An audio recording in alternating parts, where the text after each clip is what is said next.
Welcome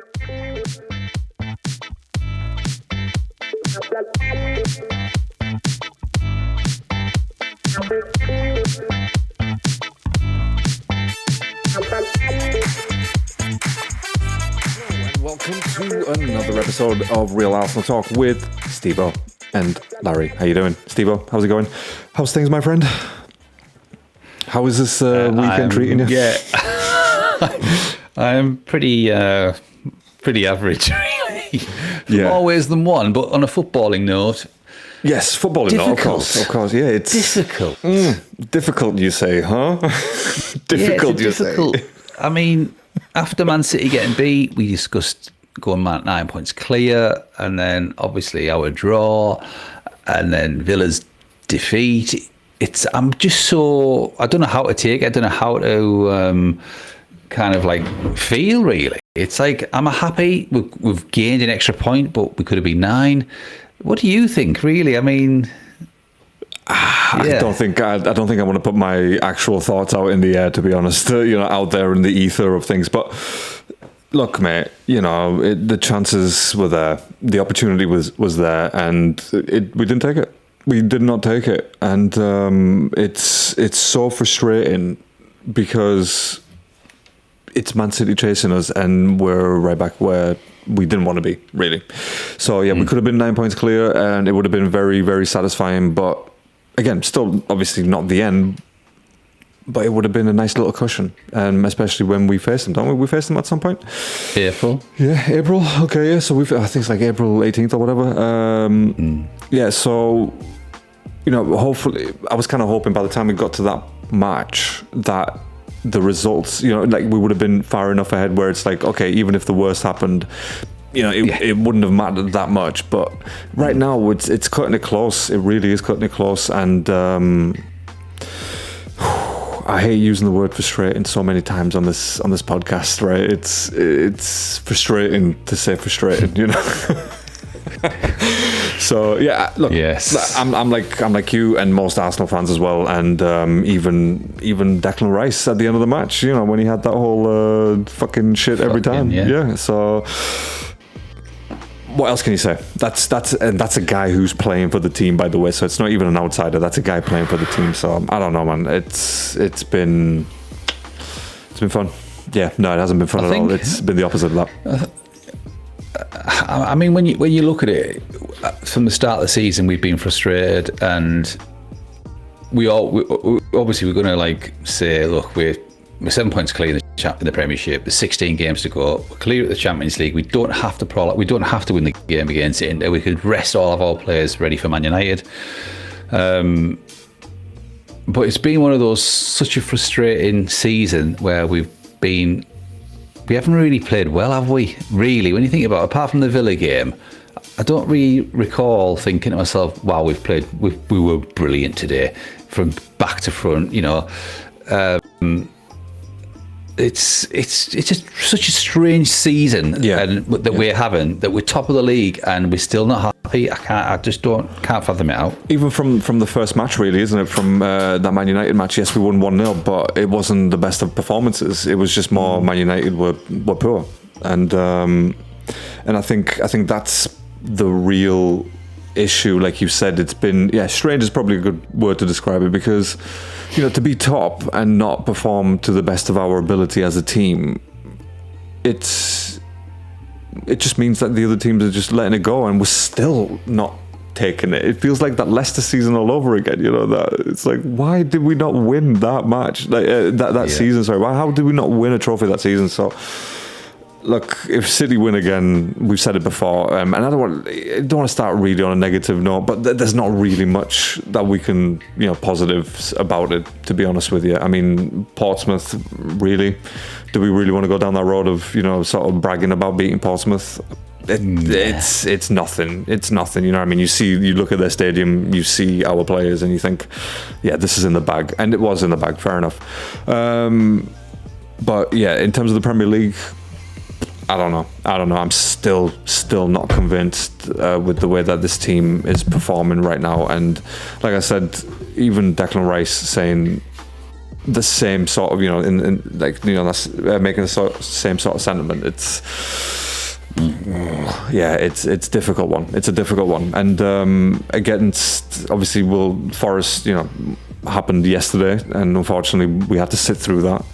Did you sit through that? Because I stupidly went back and watched the whole thing because obviously I caught it late. So I sat through the whole pain in reverse time. So you were messaging me, and I'm like 50 minutes behind. So. I watched it all, sat through. It was very painful, and then I actually watched it on Match the Day again. I haven't watched it. How painful it was. I refused it. I refused to do that.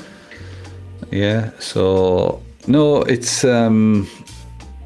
What can we say? I mean, obviously, I just think the likes of City and Liverpool, when they were, going for their league titles as such, and you just know that they wouldn't have slipped up. Like last season, Liverpool, obviously they went somewhere and they won, and we were like, oh fuck, and we were like cursing the fact that we didn't take advantage of things. And I don't know, I mean, if we can't go to Forest, I mean, I know they're fighting for their lives and they've sort of turned it around. Sean Dyche has kind of got his methods in there. But I just think that if we can't beat Forest away, I mean, we've got Brentford away, we've got City away, we've got Leeds away. We've got some really hard... I mean, everyone's saying, we've got the easiest running. Well, we've seen all along that any game's not easy. We've got Wolves away. I mean, they're not really... I mean, we've got Everton at home. I mean, Everton have just beat Villa. It's like, I can't call it anymore. There's no definite, there's 3 points. I thought City would win every game, and look what happened yesterday. They looked average. And now we've got Man United, and you think, well, they could probably beat us in the bite.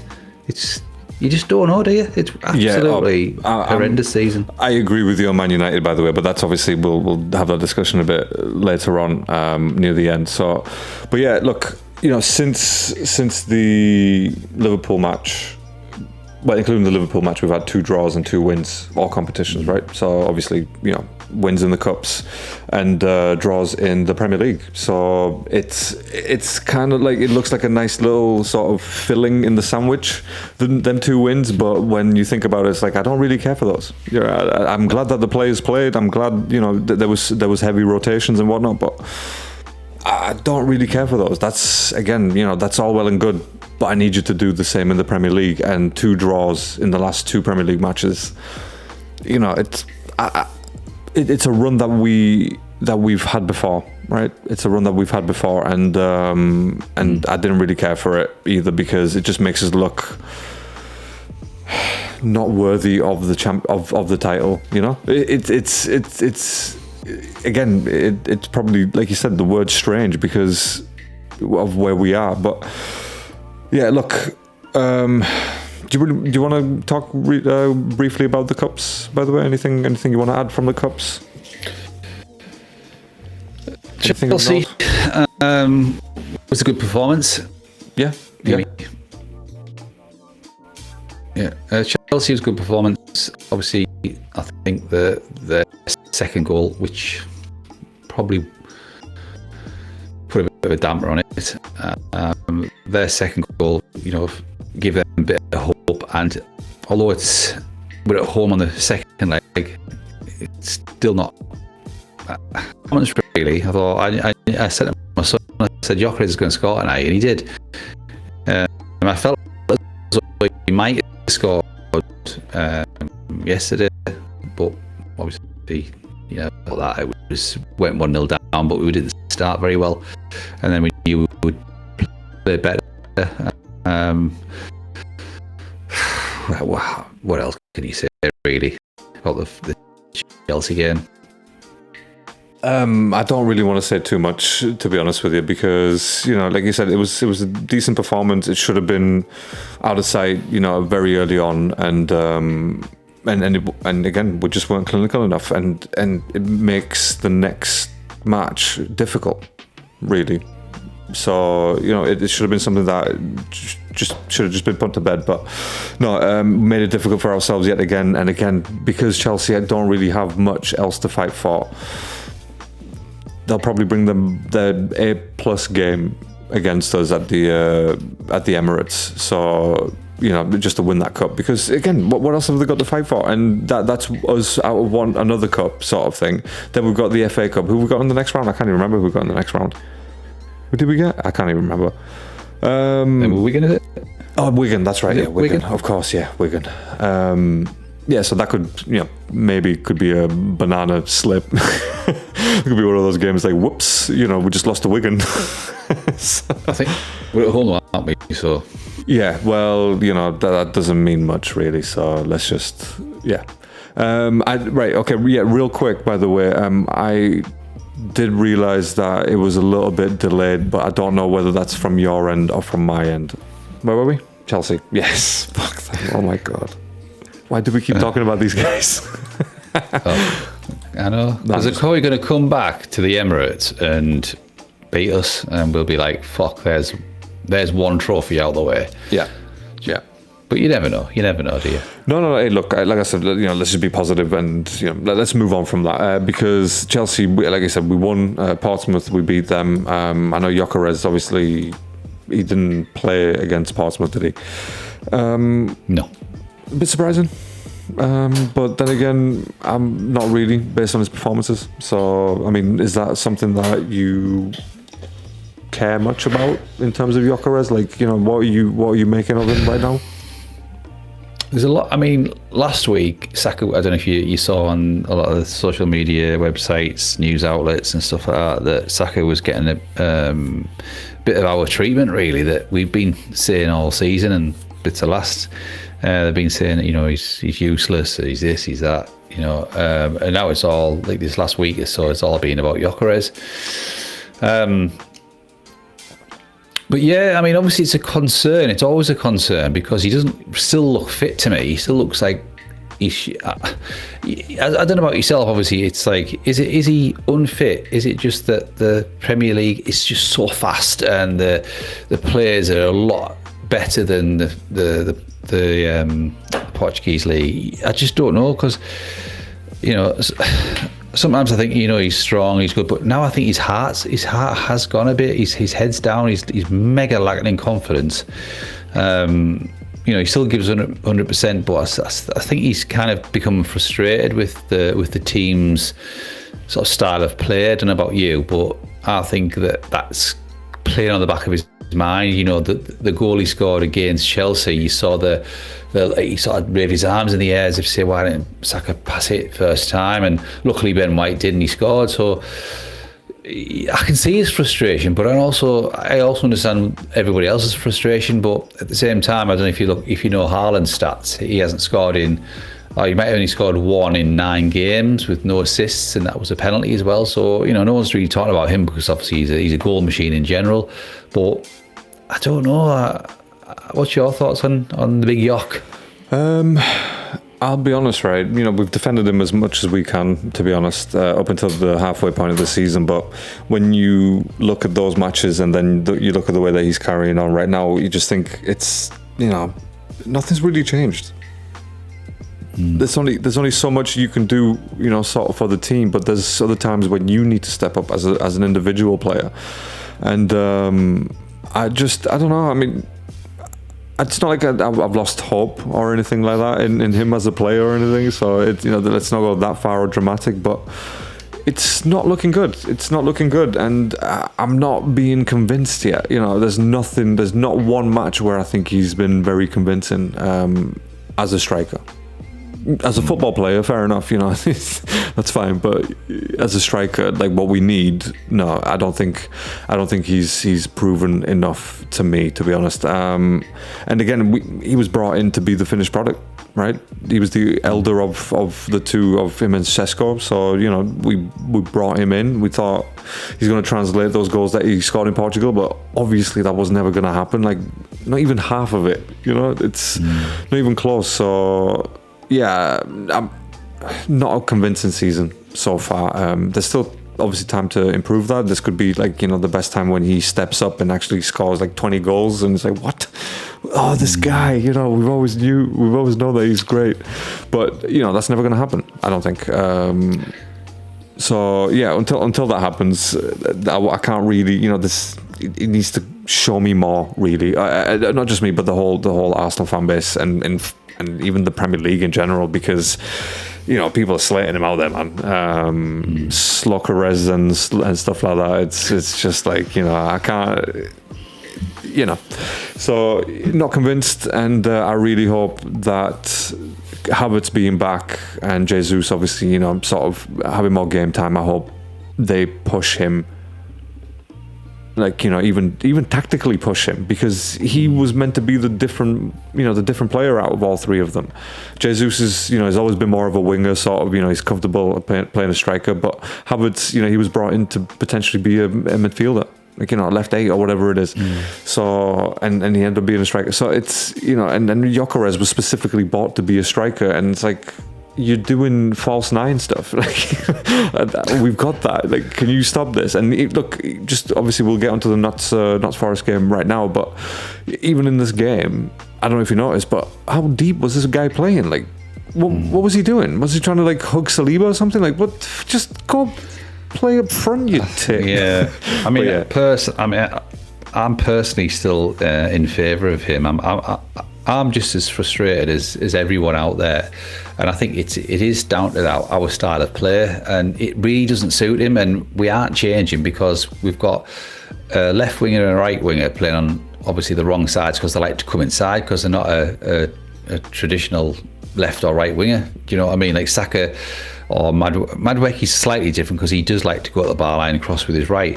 Saka kind of did a bit of that yesterday, but predominantly he does go so far, comes back and cuts in on his left. Same with Martinelli or Trossard. Trossard's slightly different, but Martinelli he's right footed, so he'll always cut back on his right. And as a striker, Alan Shearer probably typifies everything. He wants balls into the box. He'll put his head where he wouldn't put your foot. He'd also, but that's what he lives on. He lives on balls into the box, and we do not do that. We just fuck about with it all the time, outside, backwards, recycling it to the penalty area. I know we like to keep possession and we like to sort of pull players out of position, but we never break fast. It's always, you look at Man United yesterday, just as an example, when they were on their own box and they had 4 players against 2, and that's the Man United of old, where they broke in numbers and they got forward as quick as possible. And obviously even Buemo scored. Ours is just so fucking laboured and like, we'll pass it tomorrow. And I'm just thinking, that's what Gyokeres is not actually. Why he's not benefiting, because of our low, slow, possession-based build-up, and it's frustrating. But I do get everyone's concerns with Gyokeres. Is it his fault? I don't know. Is he suited to us? Probably not. So, but why didn't he keep Gyokeres on with Jesus yesterday and see how they'd work together, as opposed to just taking one and put the other? Because then the whole momentum shifts again. Like you saw yesterday, like, you take Gyokeres off the 50-odd minutes and, they grew into the game, and it was just like, here we go again. I don't know. It's a conundrum, isn't it? Do you stick with Gyokeres? Do you play someone else up front with him? But yeah, let's just move on to the game, mate. I don't know. I mean, it'd be interesting to see him and Havertz play in the same match. At the same time. Obviously, that'd be something to watch. So, it could always be an option, because Rice may not be available for whatever reason. Touch wood, that's not the case. But you said that don't break fast. Do you think they would have benefited from like a full English? Do you think that would have worked? Do you think that would have worked? Good one. Are we talking about some Kellogg's here? I'm breaking my fast tomorrow. Oh, brilliant. Yes. 9 a.m. sharp. 9 a.m. sharp, right? No, I get you, obviously. Sorry. Oh, that caught me by accident. Hold on. Get up there. Ooh, that was a sneaker, that one. That was a sneaker, like Adidas.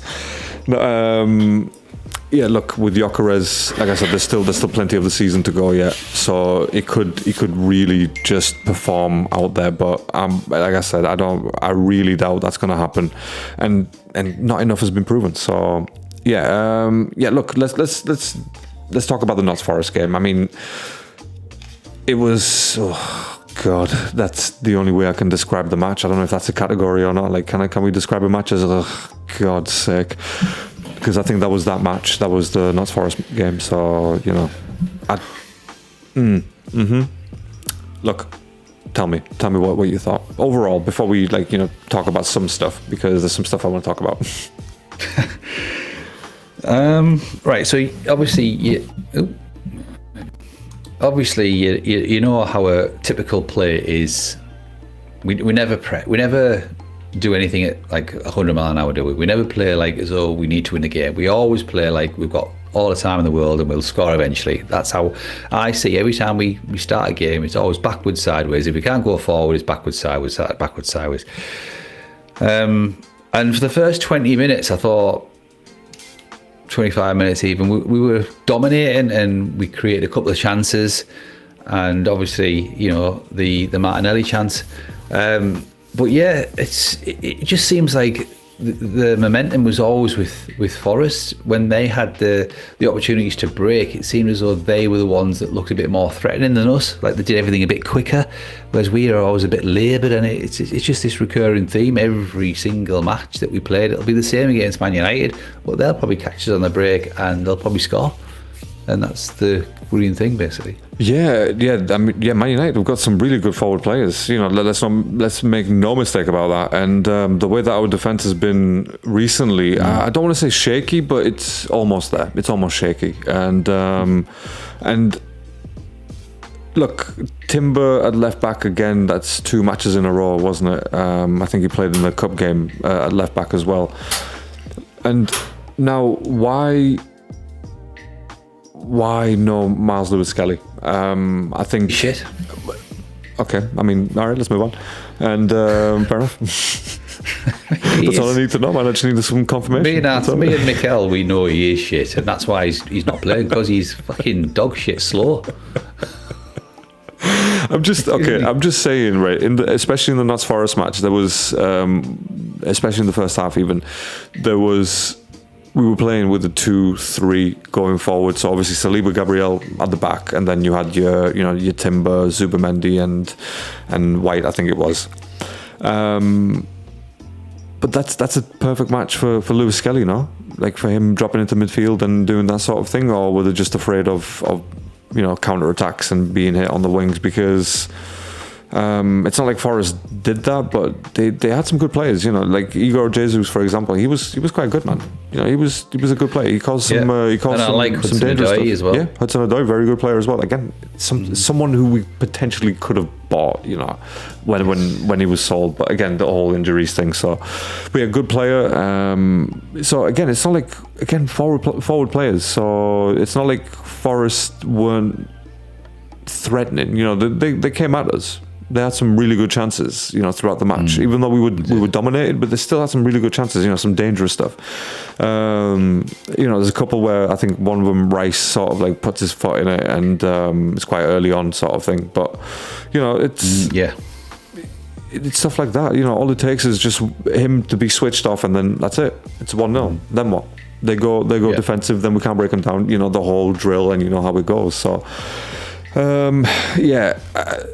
So for me, it was a bit interesting to see with Miles Lewis-Skelly, because, like I said, it just seemed like a perfect game for him. But yes, I agree with you and Mikel. Obviously, you know, I know you guys are close, so I have to agree with him. Bad performances, I feel. You know, he's got some good qualities, but defensively, he's weak. He's not positionally aware.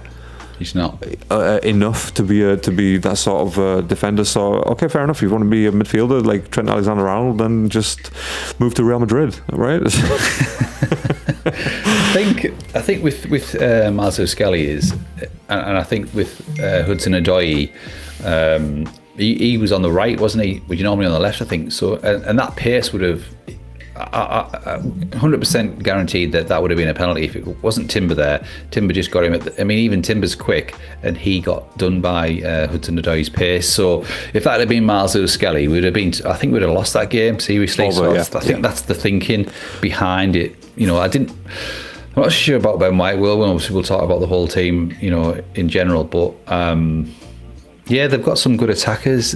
I mean, they didn't have a shot on target, believe it or not, which is quite strange considering how much they were bothering us, if that's the right word. They were bothering us in and around the box, but they didn't actually get a shot on target, which obviously is testament to the defence. But they were there though, and that's what I'm trying to say. Like they were, they came at us. They didn't sit back or anything like that. So again, it's a good opportunity or a good match for us to really put it, to sort of put a few past them, but we just didn't. We weren't clinical enough, and I think, for early on there was that Odegaard cross and Martinelli with a header.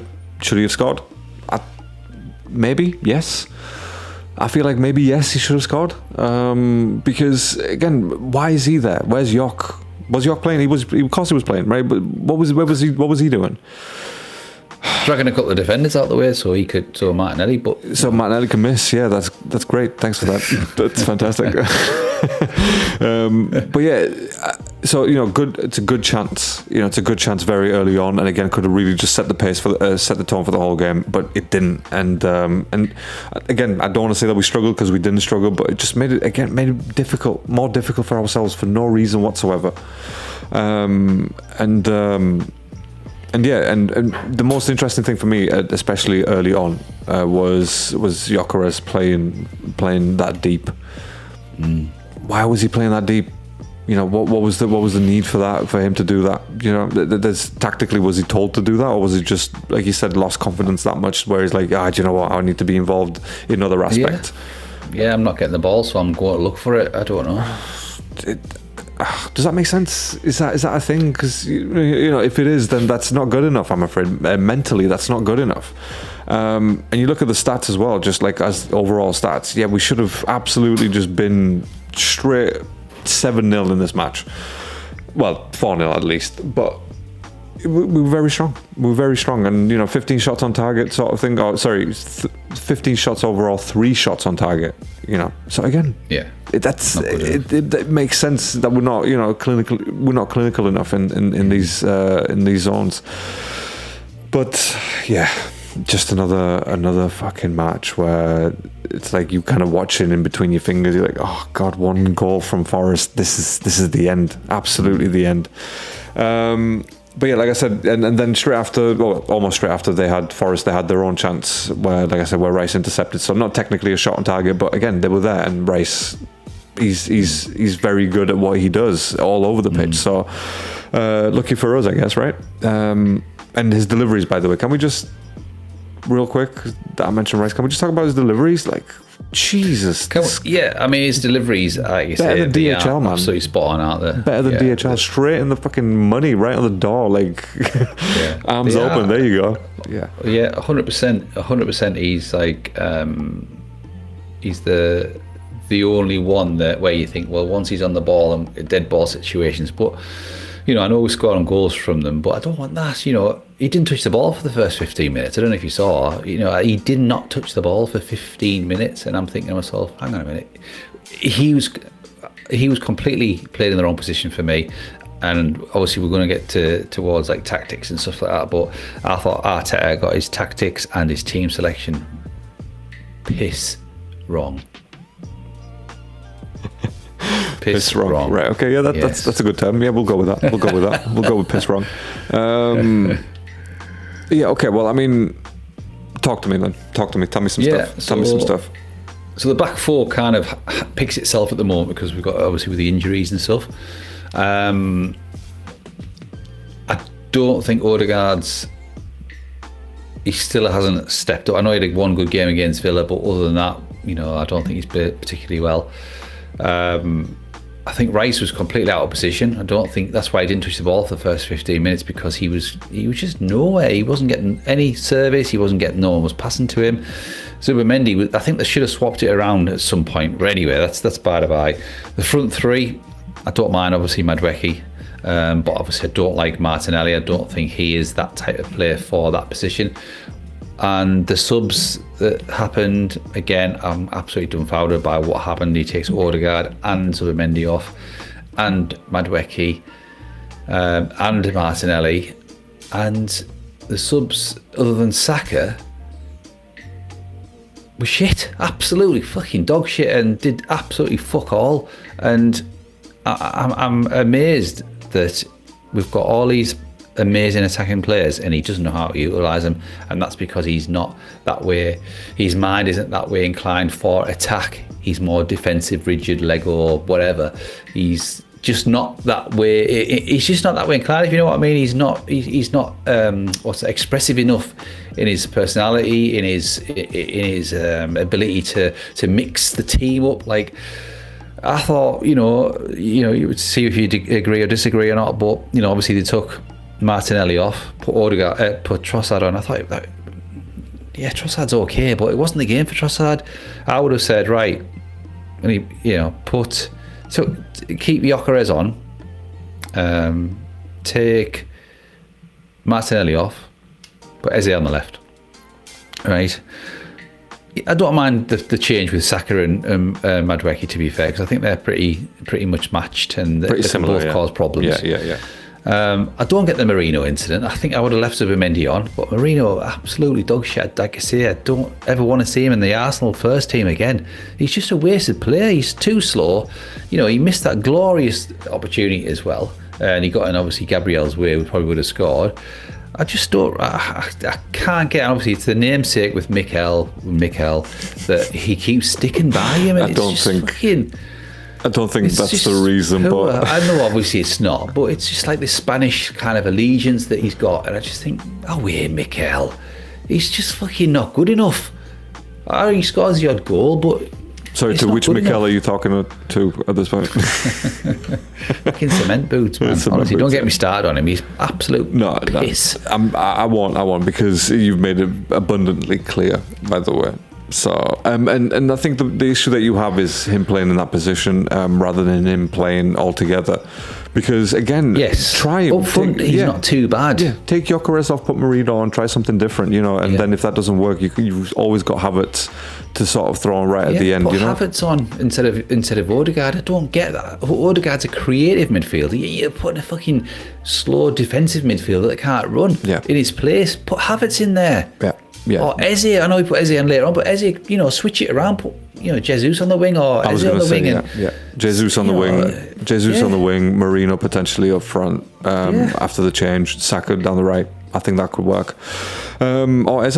And again, it's I'm glad that you put him on, but it's a bit late at that point. I think he should have probably minutes. been. Yeah, he probably should have been part of rather than Martinelli and Trossard. Again, in hindsight, he should have definitely started with Trossard rather than Martinelli, to begin with. But that change maybe it didn't need to happen. I know Martinelli wasn't the best, but I think if you change the striker, because again, even Gyokeres, he wasn't there for most of it. He wasn't in the box. He was playing in the midfield somewhere. He was just chilling out there.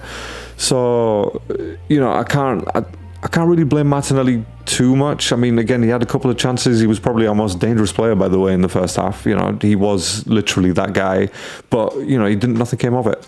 So I didn't really understand that change that early. And if you're going to do that, you probably might as well put Eze on, just a different player, and Odegaard as well. I know he came off a bit later on, like 10 minutes later, but again, that change could have happened earlier. With an Eze in there or an Ranieri, or just try something, man. You've got these players on the bench, just throw them on and just try something. There is no harm in taking a risk, for God's sake. You've got a solid back line that you haven't made a change to. They've been all right. Your midfield and Zubimendi and Rice, they do their own business. They're fine. Just change the front line. Just anything. Literally try anything. Any player, throw them in there.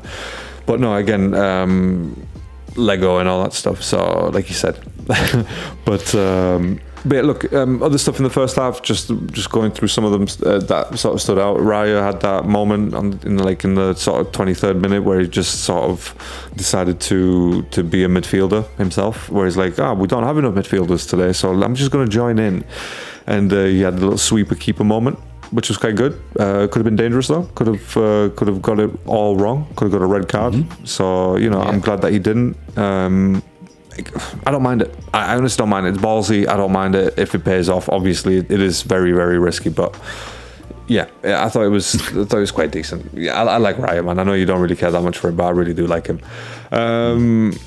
And then, another chance. Sorry about that. Martinelli back post from a corner from Rice. Again, should have been a goal, really. I should have done better, at least. Should have done better there. So, which was the Martinelli chance? Martinelli chance, yeah, from a Rice corner. Oh, the header, yeah. Yeah. So that's like, come on, mate, do better there. But yeah. But yeah, look, in the first half, there was stuff that was sort of like I said, the most important thing was that my takeaway was that still not adequate enough up front. That's it. That's it. Whichever way you look at it, whichever way you sort of make your combinations and whatnot, whichever way you justify Saka and all this stuff, no, up front we are not good enough. Like, our front line, in name or on paper, they are very good, but otherwise, performance-wise, they have not proven anything. And I'll probably leave Martinelli out a little bit because obviously his contributions in Europe and whatnot, but the rest of them just not good enough. Not good enough, man. No. Like, again, you're getting these exciting players like in Eze, and then you're just not playing him, or you're playing him completely wrong, and then you expect him to do magic. It's like, well, no, you need to keep playing him. That's how he's going to work. And if Odegaard's not playing, then you definitely put Eze on. Like, you don't wait until the 80th minute to fucking put him on. But yeah, very frustrating from Arteta, to be honest. But yeah, and obviously there was that Timber yellow card, by the way. Pulled, just blatantly pulled whoever it was. I can't remember who pulled. What was that, when it was nearly a penalty? Yeah, just sort of like pulled him out. It's like, yeah, come on, man. Yeah, almost a penalty in the box. Yeah, well, outside the box. Sorry, yeah. Hudson-Odoi, wasn't it? Yeah. So it's like, dude, again, risky stuff, and Timber does that. He will have that in his locker every now and again. It could be very, very rare, but. And not at the right time. This is not the right time to be doing that. It's not the right time of the season. Do that in August, right? Get that out of your system. Do that in August. But yeah, I'm glad that VAR, obviously, of course they were going to check it anyway, but I'm glad that it was just out, because again, that could have just been them changing the match completely, and we would have been screwed, I think.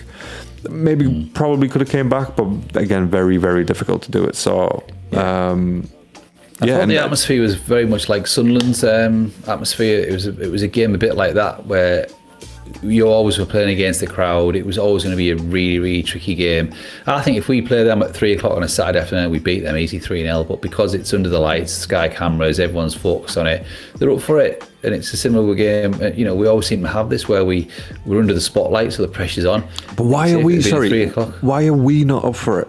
Can we just get to that question? Like, why are we not up for it? Like, why is it these matches that we just don't bring anything? Like, again, the sort of, I know City lost, right? But again, it's not like they were leading the championship and they had to maintain some point distance and whatnot. But again, they have the forwards to absolutely kill. I mean, again, Man United game aside, they have the ability to do that. Like, they could go on again another 10. They can go on a 10-game run, winning streak in the next 10 games. So, and that's them winning the championship, the Premier League, not championship. So yeah, just that's all I've got. Like, I'm reading through all my notes here, and most of the stuff that I've written is not clinical enough. And yeah, I think I put that down to the front line. There was a particular moment. Who did we score against when I don't know if it was Madueke went to the bar line or Saka went to the bar line, and instead of shooting, he actually laid it back for Rice in a better position. What game was that against? Can you remember? It wasn't Everton. No, it was quite recently. It was the last time he won in the Premiership. But anyway, exact same thing happened again yesterday, and Rice or Zubimendi or someone were just basically just behind the 6-yard box, and whoever it was, I don't know if it was Ben White, I don't know if it was Saka or Madueke, and they shot it into a ruck of 9 or 10 players, and I thought, anyone with a brain can see that there's 2 Arsenal players stood there unmarked to just knock it into the box.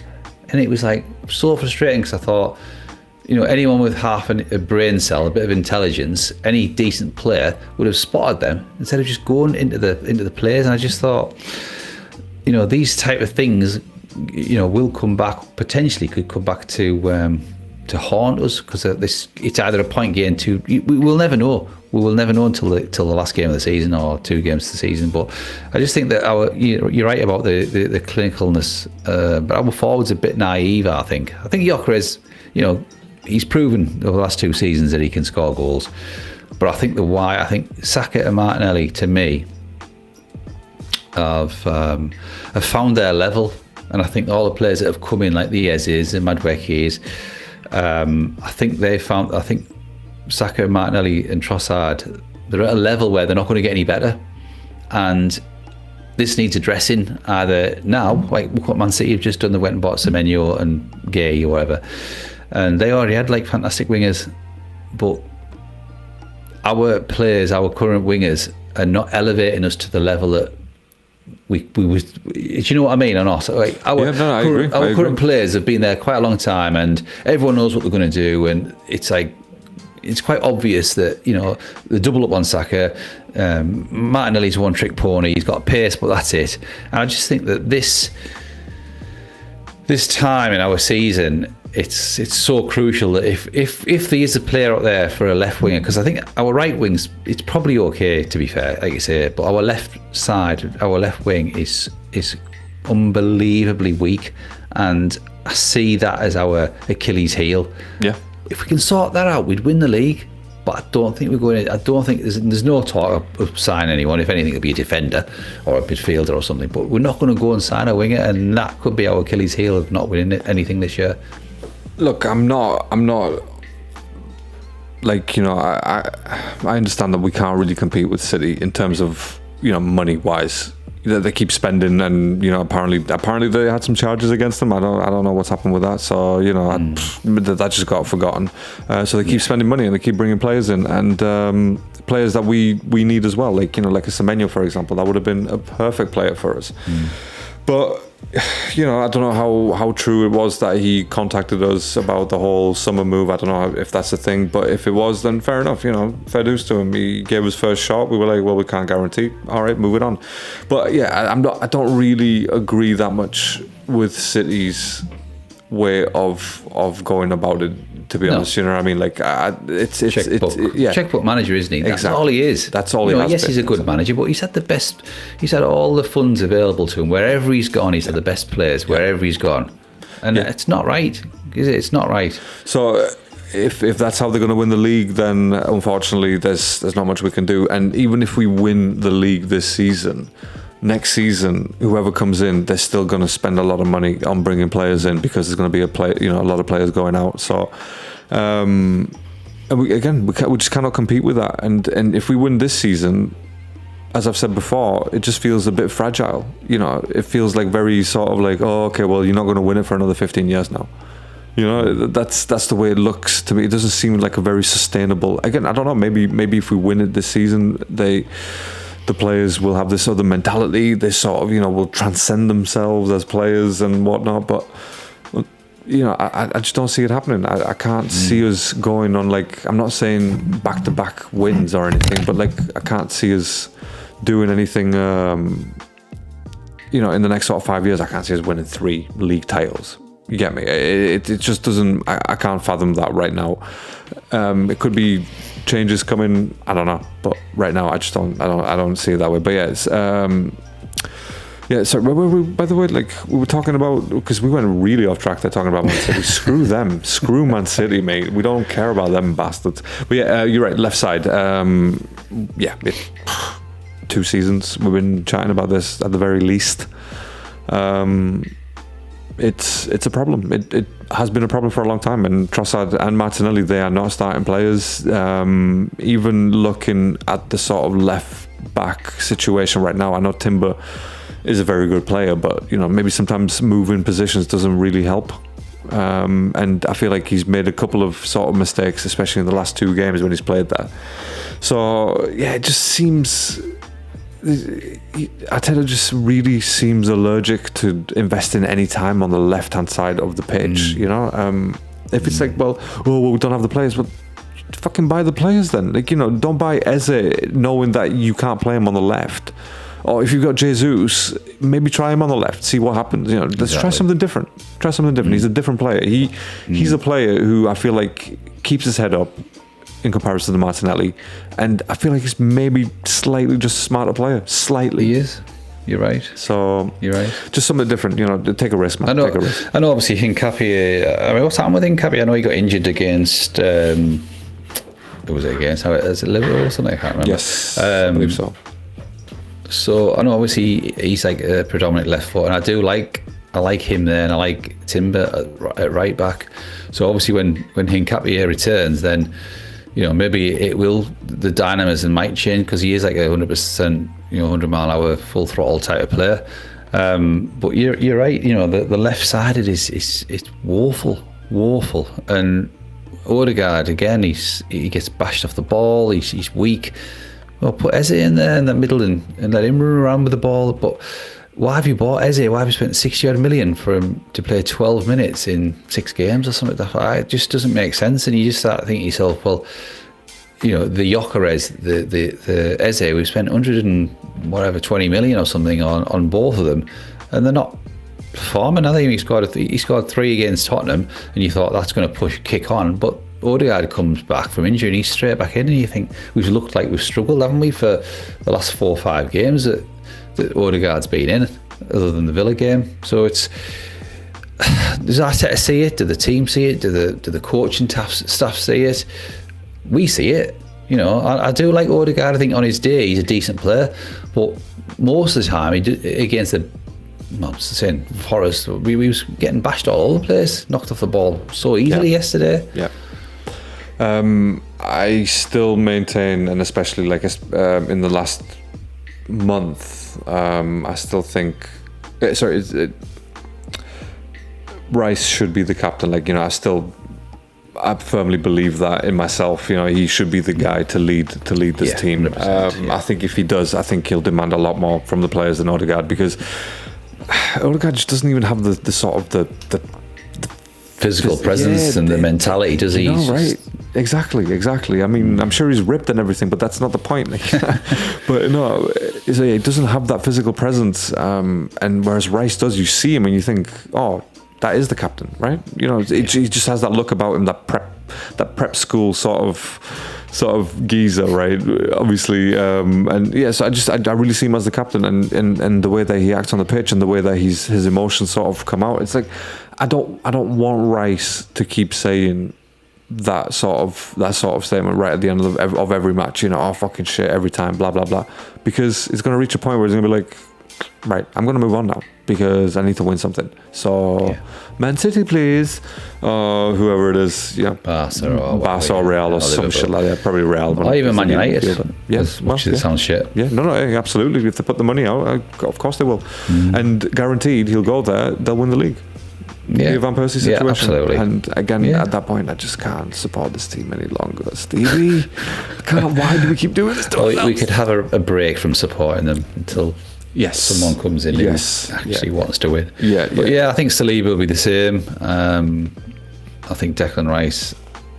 I don't know who else.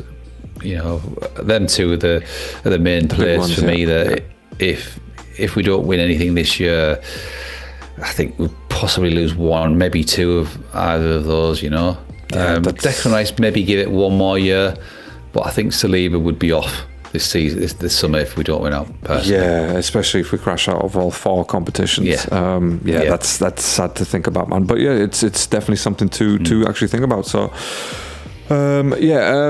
Just to end the first half real quick, by the way, Gyokeres, he had that one-on-one with the defender, and then he got tackled, and it's like, oh shit, man, you are fucking garbage. Yeah, you kind of hope that was, I mean, obviously would Martinelli have been able to sort of stand, because obviously he had 2 defenders around, but then he missed it, Mikel, didn't he? And then he got back to him, but would he have caught Martinelli up? I don't know. He just looks unfit, doesn't he? And you sometimes think to yourself, is he aware of anyone behind him? He can see someone coming in, just do a little back heel. And there was 2 Arsenal players that could have just knocked it into the net. You don't know, do you? I mean, obviously in his mind, he thinks he can get through. But this is the Premiership. It's not the Portuguese. The Portuguese league's probably a bit like I don't know, the Scottish League in a way. It's not that great, is it? It's all right. Technically, it might be a bit better, but physically and things like that, it's no way. Do you know what I mean? Damn, straight to the heart, man. Straight to the ball sacks right there. Bang. Yeah, no, you're right, though, of course. And it was never going to translate that much. You kind of hoped like 10, 12 goals, that type of thing, but it just not even. I don't even think it's going to reach. He's got 6 or 8 or something. Don't make me look, because it's going to make me cry. But I'm going to look anyway. Hold on. Please stand by. Hold the fort. Yeah, I will share this information with you. But yeah, so yeah, that's sort of rounding off the first half. And right, so let's have a look here. Career with Arsenal. He scored 5 goals, all comps. 20 matches played, 5 goals. Really? Yeah. No assists. I thought it was more than that. Sorry, that's the league. My bad. Hold on. That's only the league. That's only in the league. 5 goals in the league. He's got about 8 or something. 9. Domestic cups, he's got 1 goal, so that's 6. Champions League, he's got 2 goals and an assist, so that's 8. Okay, that's not too bad. 8 goals and 2 assists. It's not bad. Well, I mean, it's scary that it is Martinelli bad, is Martinelli's our top scorer, isn't he? That's quite scary. Yeah, where's the Starboy Saka, man? Starboy Saka. And speaking of Saka, he obviously came on second half early-ish. Did you find it surprising that he didn't start, by the way? Yeah. Same. This is for me. This is. I like it though. I like it. I like the fact that it's rotated, but it's got to be for the right match and the right proposition. He keeps doing it at the wrong time. He does it every single fucking week. He plays it, and most of the time, probably 7 out of 10, he gets it right, just purely down to the fact is that we score. And you think, oh yeah, you got it right. But I just think when we don't get it right, it's always the selection. I mean, that selection, it was just like, oh, let's just throw him on, let's just throw him on, let's just put him on, let's just put him on, and then hopefully, no like reason behind it. Like all the decent managers over the years have thought, right, well, I'll change it, and it pays off. But with Arteta, it's just like, yeah, it's just like, oh, I'll just throw 5 players on and hope for the best, and there's no like structure to it. But I thought Saka did all right. He didn't do any worse than Madueke, but he did okay. But again, it's that, is he great? Is he average? Is he world class? I mean, he's not world class. Is he great? Nah. Is he decent? Yeah, he's decent. He's a decent. He's a good 7 player. out of a 10. Yeah, he's a good player, I'd say. Yeah, for sure. He's not great, is he? He's not great. I wouldn't say definitely not world class. No, definitely not world class. No, that's not even up for question. And anyone who debates that, by the way, like they genuinely have not watched any bit of football in the last few seasons.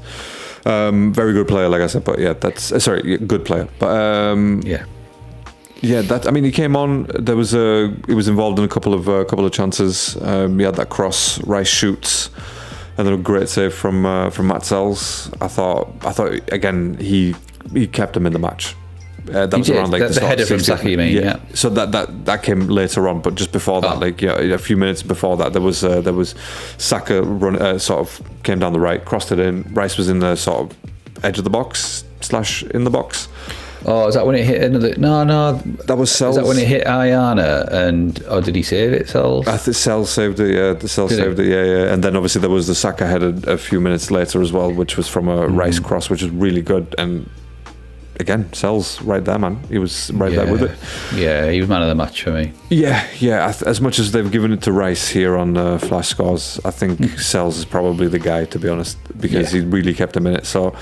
And look, after that, I'll be honest, I kind of switched off. Not physically, like the match it was still on, but I kind of switched off in terms of watching it because I was like, nothing's going to come from this now.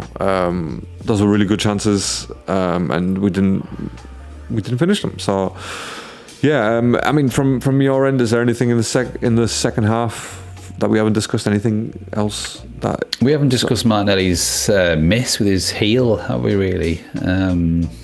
Was that the first half? That was first half, wasn't it? Yeah, first. What do you make of that?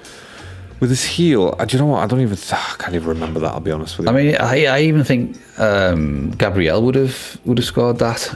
Because obviously Martinelli's right footed, Gabriel's left footed, and he was behind him. I know obviously he can't wait for someone else, but he should be scoring. And this is the this could be the difference, couldn't it? You know, like let me see if inability to. Let me see if I can find the clip. Go on. I'll find the clip. It's just our inability to finish games off. I mean, obviously there was the Marino header that just went wide. There was obviously Martinelli's probably the best chance of the first half, in all honesty. And then obviously there's, I don't know if you want to talk about the potential handball, but yeah, I just don't think that our Trossard, Saka, Jesus. Do you keep Jesus? Do you sell him? You know, do you sell Trossard? Do you sell? You know, who do you sell? If someone came in for someone now, would you say, look, all right, let's sell Martinelli, or let's sell Jesus, or would you sell them both and try and, you know, get a really, really good winger? Because you've obviously got Havertz still there. I would probably sell Martinelli and Jesus if the right offer came in. I don't know, 40 million for Jesus, and what would you get? Would you get 50 million for Martinelli? Possibly. You know, possibly. Depends where he's going. Yeah. If you got 90 million, you know, you just try and get the best winger available. You know, I could see him being a Bayern player, to be honest. I can see Munich coming in and buying him, to be honest. Yeah. Which is probably a good fit for him, to be fair. I think he'll do well if he goes to Germany. But yeah, sorry, I just watched that clip, and look, he had to go for that. Maybe Gabriel shouted too late or something like it. I don't know, but Martinelli had to go for that. He was right there, man. Yeah, but he should have scored. He should have scored, yeah, absolutely. Professional footballer on God knows how much a week, and practicing every day, you know, they should be scoring. I mean, I know it's obviously it's hard. It is hard in the heat of the moment. Of course, yeah. We make it sound easy and stuff, but yeah, it's not that easy. So, but yeah, I think he definitely had to go for that. And like I said, he was our most dangerous player in the first half. I'll be honest with you. Probably throughout the whole match. I know he came off in the second half, but so yeah, for me, Martinelli, he didn't have the worst game, but again, just not good enough in terms of finishing, and that's what it comes down to at the end of the day. At some, you know, it reaches a point where playing good for the team is okay, but then you need to, again, like I said, you need to be an individual. You need to prove your worth in the team and like why you're there. So again, same with the Gyokeres, same with Saka, same with Martinelli as well. So anything in the second half, by the way, anything that sort of I may have missed off because I was just like, fuck this game. Obviously we talk about the subs. I think Cement Boots was at the bar line, and he just this might have been close to the end, maybe 85th minute or something like that. And he got a ball played to him, and he just passed it across the centre and it just went straight to Sells. I'm just thinking, I actually, do you know what? The father-in-law texted me and he said, if you can't beat these, and I said, don't worry, second half we'll come strong and we'll end up winning it. And I did think that, because we always seem to do that, don't we? We always seem to get stronger, but his substitutions were so far off it that I just thought there's no chance we could have been playing still now and we wouldn't have scored. It's just, the subs were terrible. Honestly, anyway, I think it was the timing more than the subs themselves. It was just the timing. But yeah, sorry. Yeah, apart from the Martinelli one, I still would have kept him on. Why would you take him off? He's definitely, like I said, the most dangerous player, and you just fucked him over. But yeah, look, mate, we cannot carry on like this because City will only slip once or twice. In this run-in, and then that's it. They will lock in, and we are done for. And Semenyo being added to their ranks, just a perfect player for us. Really, we could have played on the left wing, starter, no doubt. But apparently, yeah, he's married to Trossard and Martinelli, so we can't really. You know, it is what it is. But if City come back and win the title, then yeah, it just January is a difference maker, and we still haven't learned our lesson. By the way, no, we still haven't learned our lesson. We've said put this so before, much money out in the summer, but then we just need that. We need that reserve for the January, man. Yeah. Yeah, we've said it before, haven't we? Like, and I've said it years ago. Instead of buying foreign players, buy Premier League players that are up to speed, that know the Premiership inside out, and that's what obviously you pay a bit more, but you're going to get City's them quick. done. Yeah, absolutely, absolutely. Yeah. Who would you go and buy Gordon? Yeah, I'll buy Gordon. Who else is there? I think he's someone different. Would I say he's miles better than Martinelli? I don't think he's miles better, but maybe he's not miles better, but he is better, isn't he? I think you've asked me this before. I think you've asked me this before, and I disagreed with you. But yeah, you got a bit of a soft spot for old Gabriel. Yeah. I'm going to stick with that. I'm still going to stick with chicken. This. Yeah, and all that. Nah. But anyway, who would you go and buy? I mean, I'd love to go and get Morgan Rogers, but he's not a winger. But I watched him again today. He's so direct, and he runs. We have no players that'll run at defenders. Morgan Rogers reminds me of a bit like Paul Gascoigne used to, where he picked the ball up in his own in the opposite, like centre circle or whatever, and he'll run with the ball and he'll take 3 or 4 players on to try and it'll cause chaos. We have no player that wants to do that. No. And even, as he might have, but he's still a bit worried that you get the ball taken off him or whatever. But we have no player like that. Odegaard doesn't do it. One year he possibly does, and obviously Max Dowman does it, but obviously he's injured. So Alexis Sanchez player, isn't players, it? That's why we don't have Alexis Sanchez player. No, we don't, and we never have one under Arteta, never. So all we'll have to hope for is the most boringest title win ever, if we do actually win it, which I still don't think we're going to win it because. I don't know. I'm just going to say I was just going to say I'm not 100% convinced that we are. I'll be honest. No, we're not. No, if you think of look. Let me just put a stop to it. All right. Look. Exactly. Let me cluck for a second. Right. Let me cluck for a second. I think we just need to be a bit more optimistic this season, especially because we're in a good way. We've been winning. It's not like, again, I know we've been slagging off the performances, but they haven't been one-offs. Do you know what I mean? It's like it's sort of been a calculated performance to a certain degree, apart from the draws. Obviously we should have definitely won those, but so it's not like I said before, it's not like the Emery 22 game unbeaten, but we were playing like absolute dog shit. I feel like this is a bit more controlled, so yeah, we're in a good position. We could have been better for sure, but let's see how we bounce back now, right? Because again, City's going to win the next match. We need to be on it against United. They've just beaten City, so yeah. I mean, obviously, if we'd have gone, I think what you're saying about the mentality, and we although we've gained an extra point, the mentality side of it, sometimes it flattens opponents. Like if you keep winning and the opposition draw a couple or lose 1 or 2. They just become flat, and then they just think themselves, we're never going to catch them. Whereas we keep to be always letting the opposition in, like we did the other seasons, the last 2 or 3 seasons. We always letting the opposition, the other teams, kind of a bit of a lifeline, which gives them more impetus and more momentum to think, well, we can still catch them, And I suppose we can afford to lose 2 games and draw 1, and it'll still be level. When you look at it like that, I know I don't want to look at it on a negative slant of it. I don't want to look at it. But you've got to think realistically. Look, City should beat Wolves next week, and it's a toss of the coin whether we beat Man United next week. So yeah, if we win them, then great. But we could also potentially lose that game, and then the points would be 4. I know City play Liverpool, but fucking hell, look what's happened to Liverpool lately. They can't even beat Burnley. So you've just got to keep as big a gap as possible, and that's why I think everyone's so frustrated that it wasn't 9 points, because 9 points is 3 wins. Potentially we can slip up every now and again if we don't have a great game. I know we slipped up yesterday. So yeah, 16 games to go, win 12, and now we champions if we win 12. Look, 36 points. Yeah, let's just win, right? Apparently that draw guarantees that we're not going to get 100 points. So that was the thing that I was reading earlier. I don't care. I don't care about any record breaking. Right. The only thing I want to break is City's face with our fucking Premier League trophy. Yeah, our quadruple. Yeah. Oh God, that'd be so. Anyway, look. Let's just. Okay. So I don't really have. Yeah. Let's just wrap it up. I don't really have much to add for the match, by the way.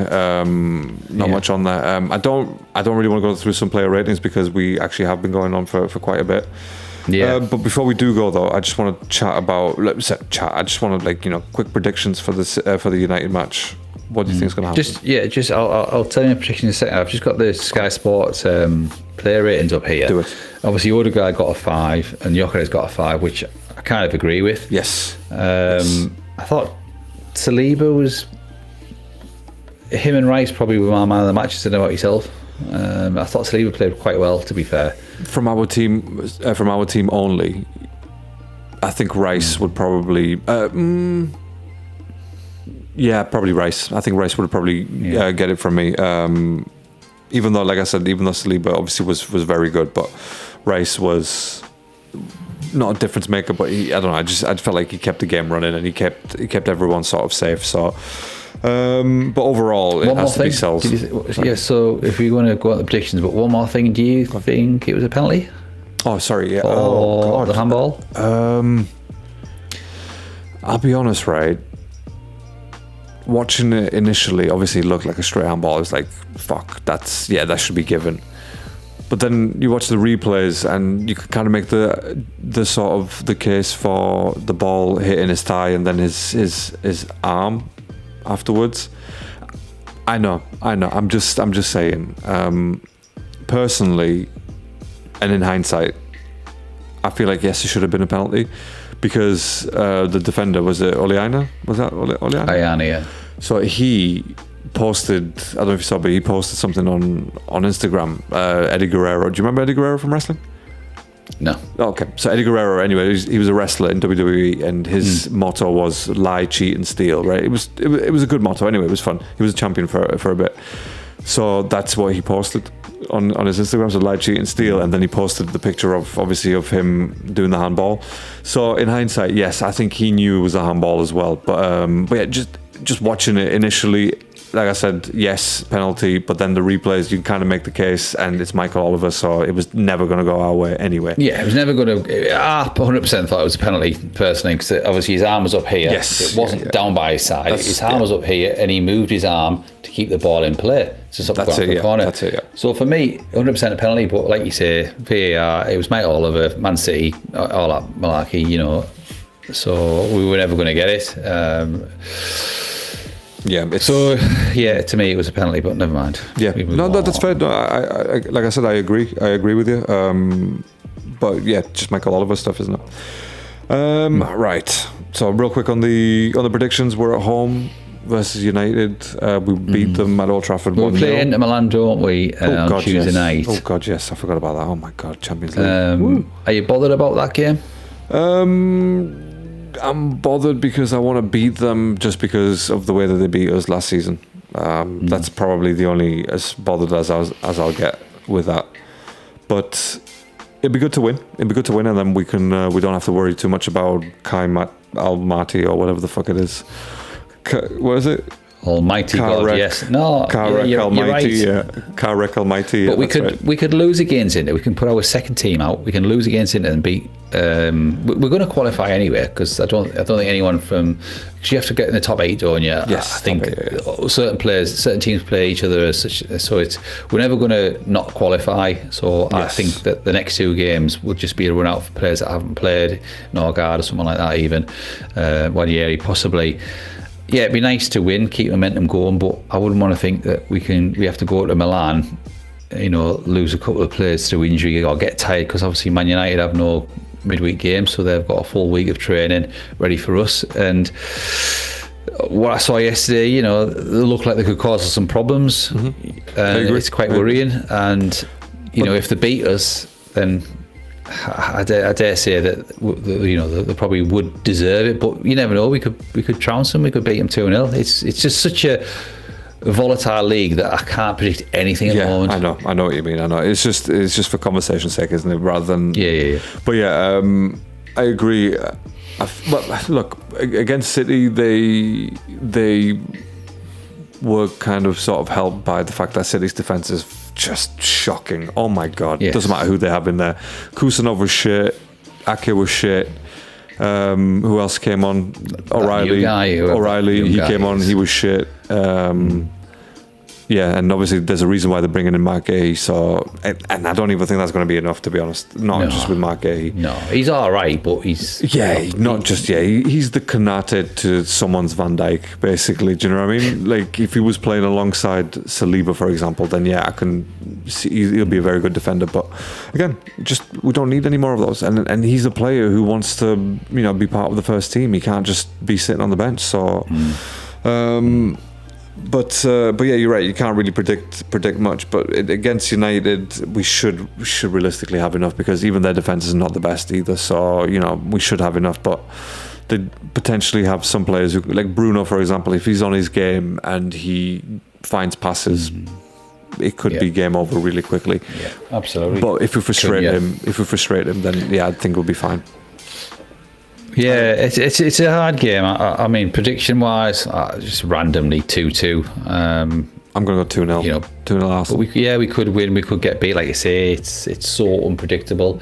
They played City really well. The sat in and they broke their press, didn't they? They got out of the press, and then there was no one in midfield, and that's where they scored the goals. But if you can get past their initial press, you can beat them, you can hurt them. That's what I'm saying. Donnarumma kept them in it. He saved 4. He was very good. Stone walls. I thought it was a great match. And they scored 3 times, but they're offside. Yeah, absolutely. Yeah. No, like I said, it was a very good match to watch. I enjoyed it. To be honest, better than ours anyway. Better than our garbage, crap, shit entertainment. But yeah. Cool. So at least we made predictions, right? We made it. Absolutely. So cool. Right. In that case, we will be back at some point during midweek, maybe after the Inter game. We can have a conversation. As you can see, I've got the office back now. So the Outlaws have gone. Absolutely. And so we'll be back on it a bit more frequently. And yeah, baby. So cool, right? Okay, we will leave it there. Thank you so much for listening. Thank you so much for being here and liking, commenting, all that kind of nice stuff. And keep it going, of course. And it helps us out. And it's free, so why not? Right. Thank you so much for listening. Catch you on the next one. Until then, stay safe, stay alert. Au revoir, baby. Si. Arrivederci. Love it.